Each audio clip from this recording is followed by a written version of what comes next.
Yahweh Bahashim Yahweh Shai Bahashim Kakadash Yahweh Bahashim Yahweh Shai Bahashim Kakadash. Double honors to the apostles at Great Millstone. Please, peace, blessings, and honors to all the brothers in this righteousness, salvation to the elect. So, this is what I was going into today when I was reading the scriptures. How, we were told to go out there and prophesy.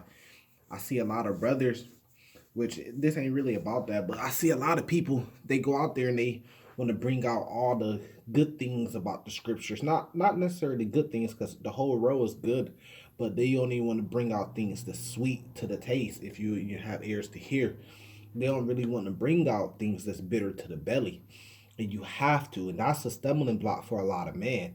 They don't want to go out there and they don't want to prophesize against the nations. So you see a lot of us, especially at Great Millstone, we go out there and we prophesize against the nations. Why? Because we were told to go out there and prophesize against the nation. Not just break down the sweet things in the Bible, oh, you're an Israelite and what be, but also to prophesize against the nations. See, that's why the gospel, the message of the good gospel is really for us to go out there and teach everybody. Why? Because we have to teach Israelites that they're God's holy people and they need to keep the commandments. But we also have to prophesize and minister to these kingdoms and these kings today and tell them the judgment that's coming to them. Like, for instance, nuclear warfare, famines, pestilences, plagues. They're going into slavery in the kingdom of heaven. We have to tell them that, right? We have to give them that warning, because that's what the prophets of old did, and that's what the prophets of new supposed to do. I'm gonna start off. I'm gonna jump straight into the scriptures. This is Jeremiah chapter 28, verse 8. The prophets that have been before me and before thee of old prophesied both against many countries and against great kingdoms of war and of evil and of pestilences. So really, we supposed to be telling them that there's war coming. We're supposed to be telling them that there's evil. When I mean like we're supposed to teach everybody, I don't necessarily mean that we're supposed to teach everybody. But what we're doing is, through us teaching Israel, everybody's watching us anyways. When you upload a video, all nations are watching you. So really, we're teaching everybody. But what are we doing? We're teaching Israel their portion, what they're going to inherit, which is the kingdom of heaven, and 2/3 are going to inherit the second death. We got to teach the other nations, Moab, Edom, Ham, of the judgment that's coming down to them, and them going into the second death too, for what they did to Israel, for their wickedness and everything. But just like Jeremiah 28, verse 8 says, the prophets that have been before me and before thee of old, right? Before us and the prophets of old, both they prophesied both against many countries and against great kingdoms of war and of evil and of pestilences. So that's what is coming to America. This is the things when you see us out there, and it's coming to the whole world. When you see us out there on the corners, this is what we're doing. We're telling the kingdoms, like, get ready, war's gonna happen. Get ready. These evil things like coronavirus, pesticides, and stuff like that. Those things are things that's on their way to happen. And as you see, these things are happening, because if you go back 4 or 5 months ago, we was already prophesying. You go back years, we've been prophesying these things was going to happen. And the next thing you know, the whole world is pretty much shut down or close to being shut down with a coronavirus. We already told you guys this. We've been giving you warning. A lot of people ain't gonna take heed to it. But the thing is with us being told to go out there and prophesize against these nations, what are we going to tell them? We're going to tell them about that second death, because when you really think about it, the first death with Noah, the great flood, what was Noah doing? He was trying to get people to prepare. He was trying to get people to get right with the Lord and stuff like that. And but people just, they were marrying. They were going off in their own wickedness and stuff. They were following their own wicked ways, and they had to pay for that. And everybody got wiped off. That was the first death. Now the second death is going to be by fire. But just in those times, same thing in these times, people are going to be marrying, people are going to be doing all the wickedness and abominations that they could do, not paying no attention to the scriptures and the Lord. until the second death come, and that's what we're prophesying against these nations, of that second death that's coming, that mass death. Lots and lots of people are going to die. So here go Revelations chapter 2, verse 11. He that have an ear, let him hear which the Spirit say into the churches, right? The churches are Israel, because the prophets were the churches. Each one of the the apostles was of the church. Each one of the apostles was Israelites. So, you could go through the research on that, but he that overcometh should not be hurt of the second death. So he that overcometh of Israel should not be hurt of that second death that's coming. But you got to understand, the reason why we say of Israel is because the other nations have judgment coming to them.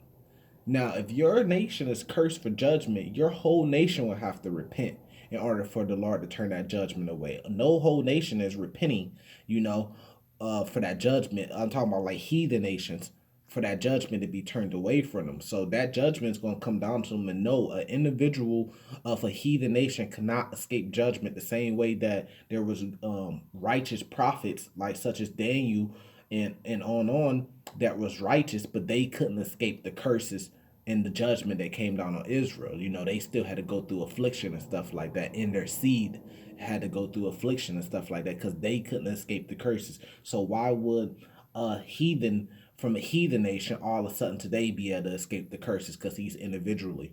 That wouldn't make no sense. You had 5,000 Israelites following Yahweh Shai. You have thousands of Israelites that was righteous, but the nation as a whole went off. So everybody got judged. The same thing with the heathen nation.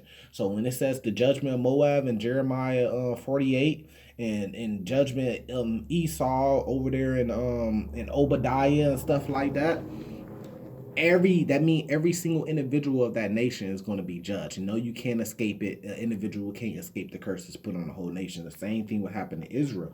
Then when you go to Obadiah 1, it tells you that everybody from the nation of Esau is going to be wiped off the face of the earth. Meaning that every soul that came through the blood, the seed line, the sperm of their forefather Esau is going to be wiped off the earth. Every single one. But that's not what we're talking about. But yeah, during the second death, majority of them are going to be wiped off the earth. And then, right here, Revelation chapter 2, verse 11, I'll read again. He that hath an ear, let him hear what the Spirit say into the churches. He that overcometh should not be hurt of the second death. So him that overcometh the sin, overcometh these wicked things, him that don't take the microchip, the mark of the beast, who endure to the end and that's elected, he should not be hurt of the second death. So, that's why you should be doing this work. That's why you got this time right now. You got this grace period, to rehearse the righteous acts, so you don't have to be hurt of that second death. So if that's not enough motivation, I don't know what could possibly motivate you. And this is a real thing, because when you go back to the first death with Noah, they didn't believe in what happened to them. They all end up dying. Noah and his sons, those 8 people and their wives, Noah, his sons and their wives was the only ones to escape that first death. You see what I'm saying? So that's why it says a remnant. Just a very remnant, like a little amount. Like, we're scarcely going to make it. The elect, the righteous, is scarcely going to make it. So how much more just some random person in the world that doesn't know anything about this, is not worrying about none of this going on, they're out there being wicked. You see, so you got to kind of look at that and say, man, I don't want to be hurt by that second death. I need to go hard, and it's going to be the same thing today.